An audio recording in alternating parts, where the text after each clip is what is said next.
welcome back to our channel. Today we are going to learn vocabulary about house or apartment and some objects in it. dal leen ak jàmm beneen yoon ci suñ seen bii di jàng angale ci wolof. tey nekk lu ñuy jàng mooy ay vocabulaire lañuy jàng vocabulaire ci biir kër gi waaw wala appartement ak yenn matériel yu nekk ci biir kër gi maanaam ay moo yu bees daal donc vocabulaire bi dañuy dimbale comme ñu mën a wax incha allah. Today is our first vocabulary lesson and the lesson is about part of house or apartment. donc li ñuy jàng tey mooy nu ñuy waxee ay néeg yu nekk ci néeg, nu ñuy waxee ay waañ ak yu nekk ci waañ yépp. Let's go. House buñ ko waxee nag moom mooy kër, donc house mooy kër. Example, she has a beautiful house. She has a beautiful house. She has a beautiful house. mooy kii, donc jàngoon nañ she mooy kii wala moom, donc nga ne kii am na kër gu rafet. Door buñ ko waxee moom mooy bunt, donc door moom mooy bunt ci wolof. Someone is at the door. Someone is at the door. Someone is at the door mooy am na ku nekk ci bunt bi, maanaam am na kuy fëgg rek mu nga wax loolu.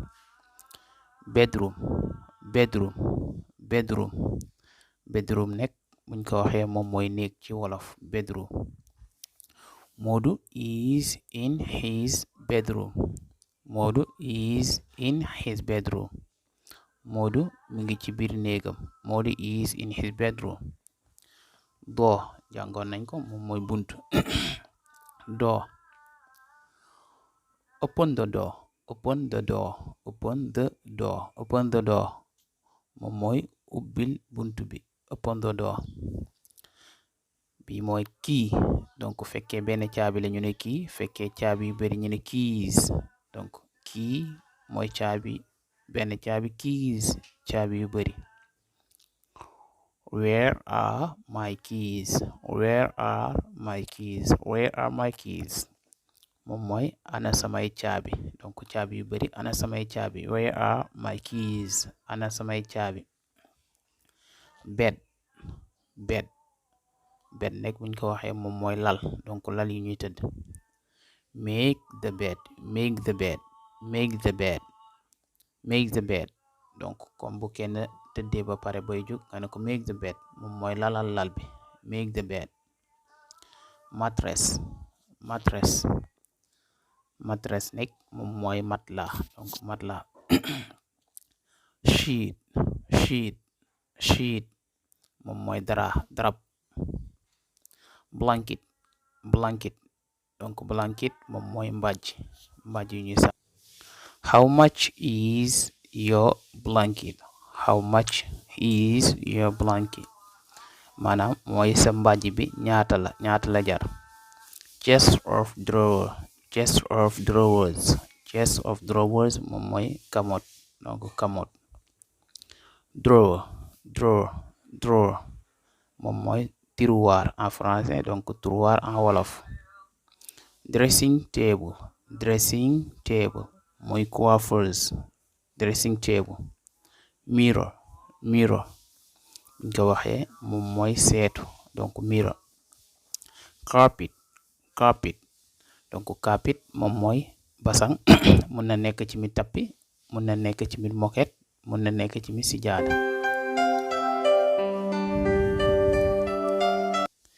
Living room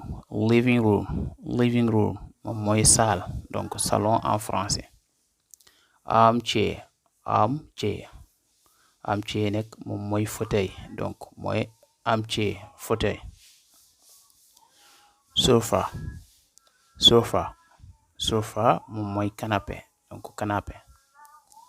Windows moom mooy palanteer, ay palanteer. Télévision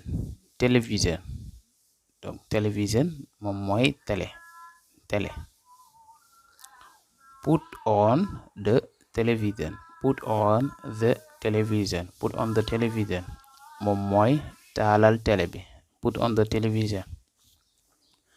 Remote control. Remote control. Remote control moom mooy donc télécommande en français commande. Chair donc chair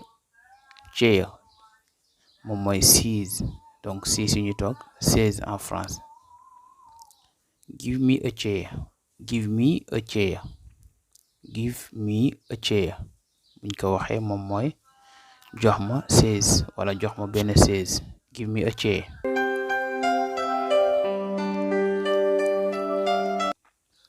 Dining room. Dining room. Dining room moom mooy lekkuwaay maanaam place bu ñuy lekkee. Dining room. Table. Table. Table moom mooy table donc table.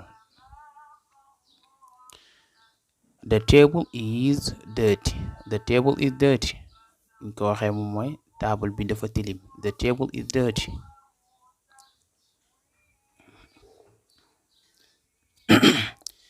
Kitchen.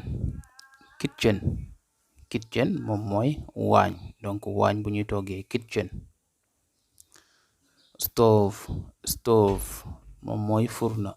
Fourneau. Stove. Knife. Knife ñu bàyyi ci xel kaa bi kenn du ko liir. Knife moom mooy paaka. Spoon. Spoon. Spoon moom mooy kuddu donc spoon. Fork. Fork moom mooy fourchette donc fourchette. Fork. Napkin. Napkin moom mooy fompukaay maanaam torchon yu nga xam ne morceau lay doon. Napkin.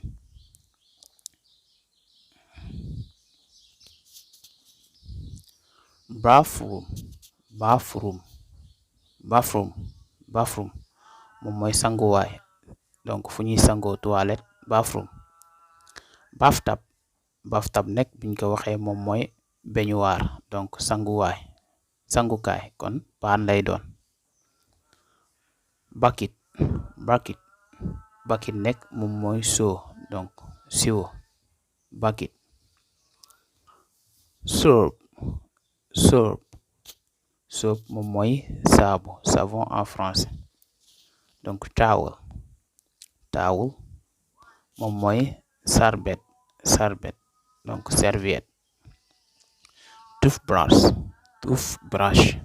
Toothbrush moom mooy soccu waaye donc mooy toothbrush. Ali is having shower. Ali is having shower mooy Ali day sangu. Ali is having shower. I hope you find this vocabulary lesson about parts of house useful. If you do, click like and subscribe to our channel. And don't forget to share the video for the others. Thank you guys for watching and listening.